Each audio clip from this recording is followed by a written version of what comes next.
अस्सलामु अलैकुम वरहमतुल्लाहि वबरकातुहू। मोहतरम सामीन इकराम, वसीम रज़वी के ताल्लुक़ से आजकल सोशल मीडिया पर ट्रेंड सा चल पड़ा है और ट्रेंड चलना भी चाहिए। इस बदबख्त कुत्ते ने, इस पर बेशुमार खुदा की लानतें हों, इस बदबख्त ने बयान ही कुछ ऐसा दिया है या काम ही कुछ ऐसा किया है कि मैं तो समझता हूँ कि एक ही नहीं बल्कि पूरी दुनिया के मुसलमान इस बदबख्त पर अल्लाह ताला की लानतें भेजे। ऐसा सुअर आदमी है ये, अल्लाह तबारक व तआला इसको खायब व खासिर बर्बाद फरमाए। बहरहाल कहने का मकसद ये है, ये बदबख्त वसीम रज़वी ये कोई नया, आज इसने जो कुरान की 26 आयतों को लेकर एक याचिका दायर की है सुप्रीम कोर्ट में, इसने कोई ये नया मामला नहीं किया है। इससे पहले भी ये बदबख्त बहुत सारे ऐसे गलत सलत बयानात दे चुका है और बयानात कुछ ऐसे दिए हैं कि जिससे मुसलमानों के दिलों को ठेस पहुँची है। और कई बार इसने इस तरह के बयानात दिए हैं कि बार बार, हालांकि ये सुर्खियों में बने रहना चाहता है। और सबसे अहम बात यह है कि ये सिर्फ एक अकेला नहीं है, इसके पीछे कोई सोची समझी रणनीति है, सोची समझी साजिश है कि जिनके इशारों पर यह काम कर रहा है। अच्छा, दूसरी बात यह कि मुसलमानों को अपने आप में संयम, एक सब्र रखना चाहिए कि बदबख्त ऐसे बयानात देते हैं और फेमस हो जाते हैं, मशहूर हो जाते हैं ये लोग। ये असल बात यह है कि ऐसा बदबख्त आदमी है ये, जिसको कहते हैं ना कि घर का ना घाट का, ये बंदा ना घर का है ना घाट का है, ना तो ये अपनों का है ना परायों का है। इसको मुसलमान कहना मैं समझता हूँ बेवकूफ़ी। ये मुसलमान तो कतन है ही नहीं, ये इस्लाम से बिल्कुल खारिज है। ये शिया है, पहले से इस्लाम से खारिज है। बहरहाल इसके जो अपने थे शिया, उन्होंने भी इसको अपने आप से खारिज कर दिया है। अहले सुन्नत वल जमात तो इन लोगों को पहले से ही खारिज अनिल इस्लाम मानते हैं। ये मुसलमान है ही नहीं है, ईमान वाले है ही नहीं है। बहरहाल ये जो शिया कहलाते हैं, शियाओं ने भी इसको अपने आप में से खारिज कर दिया है। बहरकैफ ये काफिर है, बदकार है, इसका दीन से कोई ताल्लुक़ नहीं है, कोई लेना देना नहीं है, सिवाय इसके कि इसको चमकते हुए रहना पसंद करता है ये बंदा। बहरकैफ मैं तमाम मुसलमानों से गुजारिश करता हूँ कि जिससे जैसे भी हो सके इसकी मजम्मत करे और इस पर लानतें भेजता रहे, और ज़रूरत पड़े तो हुकूमत से हम इस मुतालबा करें कि हुकूमत इसको सज़ाएँ दे, इसको गिरफ़्तार करे, इसको कैद खाने में डाले, ताकि आने वाले लोगों के लिए एक इबरत बने। ये अगर हुकूमत ढीला, अब चूँकि इसमें शक ये भी रहता है कि हो सकता है किसी बड़े का हाथ इसके पीछे से उभारता हो और इस तरह की बयानात देने के लिए मजबूर नहीं बल्कि कहता हो। और ये तो वैसे भी बिका हुआ है, इसका ज़मीर, इसका ईमान, इसकी सारी चीज़ें बिकी हैं। ये किसी के इशारों पर नाच रहा है।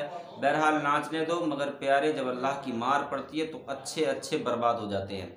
बहरकैफ 26 आयतें तो बहुत बड़ी बात है। ये वसीम रज़वी को अपने 2-4 हज़ार को और बुला लाए और कुरान मजीद के एक लफ्ज़, एक हर्फ को भी रिमूव करना चाहे तो इसकी माई कितने माए ले आए, कितने अपने जैसे ले आए, तब भी कुरान के एक लफ्ज़ को नहीं हटाया जा सकता है ना। अल्लाह तबारक व तआला ने कुरान में फरमाया कि हम ही ने इस कुरान को नाजिल किया है और हम ही इस कुरान की हिफाजत फरमाएंगे। बहरकैफ फिर भी मुसलमानों को अपने आप में सब्र करें और जैसी जैसी ज़रूरत पड़ेगी उस तरह से काम करें और मुज़ाहरे करें, एहतजाज करें इसके ख़िलाफ़, जैसे भी जहाँ जिसको मौका मिले, और हुकूमत से मुतालबा करें कि इसको फ़ौरन गिरफ़्तार कर लिया जाए।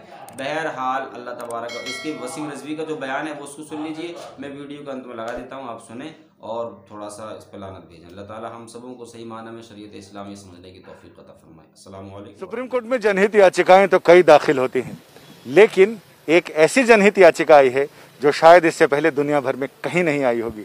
वो है कुरान की 26 आयतों को रिमूव करने की याचिका। और हम बात कर रहे हैं, याचिकाकर्ता हमारे साथ हैं सैयद वसीम रिजवी। वसीम साहब, ये कौन सी 26 आयतें हैं जिसको आपने रिमूव करने की अर्जी लगाई है सुप्रीम कोर्ट में? दोहार देखिए, प्रॉफिट मोहम्मद के बाद पहले खलीफा अबू बकर, दूसरे खलीफा उमर और तीसरे खलीफा उस्मान द्वारा कुरान को कलेक्ट करके और उसको जारी किया गया एक किताबी शक्ल में। कुरान के अंदर कुछ आयतें ऐसी हैं जो आतंक को बढ़ावा देती हैं, वायलेंस टीचिंग हम कहें उसको एक तरह से, वो कुरान के अंदर इस तरह की बातें हैं और बहुत अच्छी बातें भी हैं जो इंसानियत के लिए हैं। तो अल्लाह के मैसेज दो तरह के नहीं हो सकते। तो ये 3 जो खलीफा थे, इन्होंने ताकत का इस्तेमाल करते हुए कुरान के अंदर अमेंडमेंट करके इस तरह की आयतों को डालकर कुरान शरीफ को दुनिया के लिए जारी किया और उसी का सहारा लेकर पूरी दुनिया में आगे बढ़े हैं ताकत के दम पर इस्लाम को फैलाने के लिए। कोई भी धर्म मोहब्बत से फैलाया जा सकता है, ताकत के दम पर नहीं फैलाया जा सकता।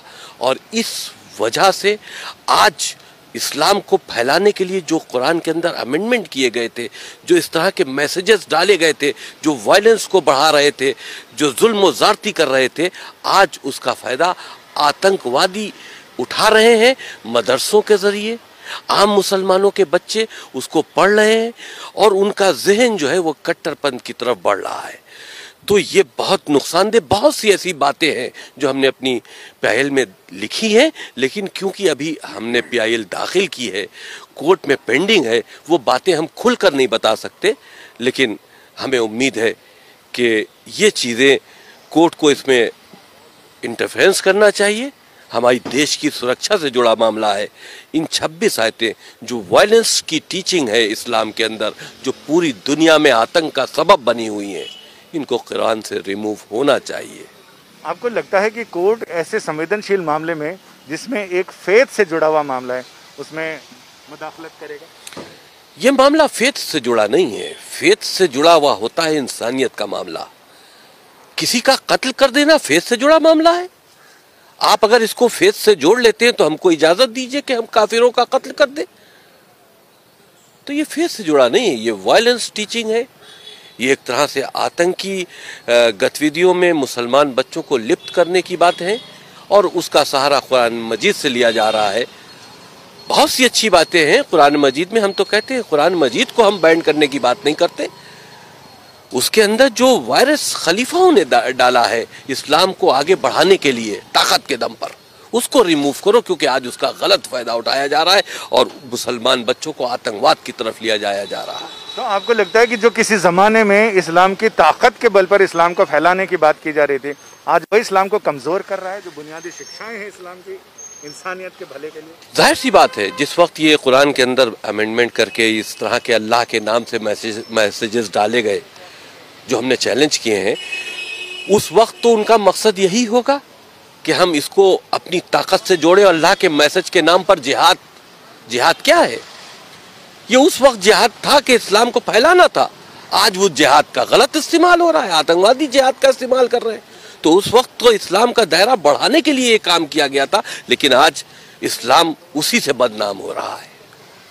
हमारे साथ सुधाकर द्विवेदी जी हैं, जिन्होंने ये सारी पिटीशन ड्राफ्ट भी की है और इसके बारे में इनके तकनीकी पहलुओं पे बात करते हैं कि इसमें आपने इसको संवैधानिक की जो मूल भावना है, जिसमें देश के खिलाफ हमला या देश पर हमला, देश की संप्रभुता, एकता और अखंडता पर, उसके साथ आपने देखिए, जो हमारा संविधान है वो प्रत्येक नागरिक को जो है प्रोटेक्शन देता है।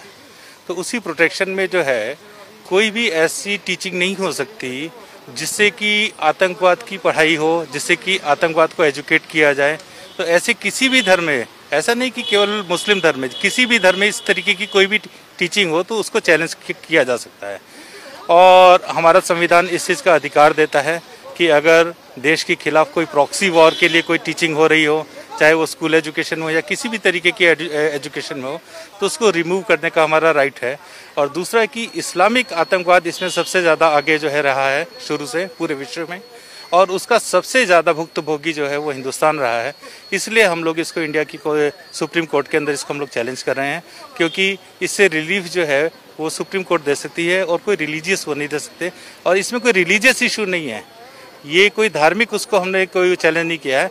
हमारा केवल इसके अंदर जो मेन ग्राउंड है वो यही है कि कोई भी ऐसी टीचिंग जो आतंकवाद को बढ़ाती हो, जो ह्यूमैनिटी के लिए खतरा हो, उसको रिमूव किया जाए। कुरान एक बहुत अच्छा ग्रंथ है, उसकी जितनी पॉजिटिव चीज़ें वो ज़रूर पढ़ाई जानी चाहिए, लेकिन जो चीज़ें इंसानियत के खिलाफ हो उनको रिमूव करने के लिए हमने इसमें प्रेयर की। आपका बहुत बहुत शुक्रिया।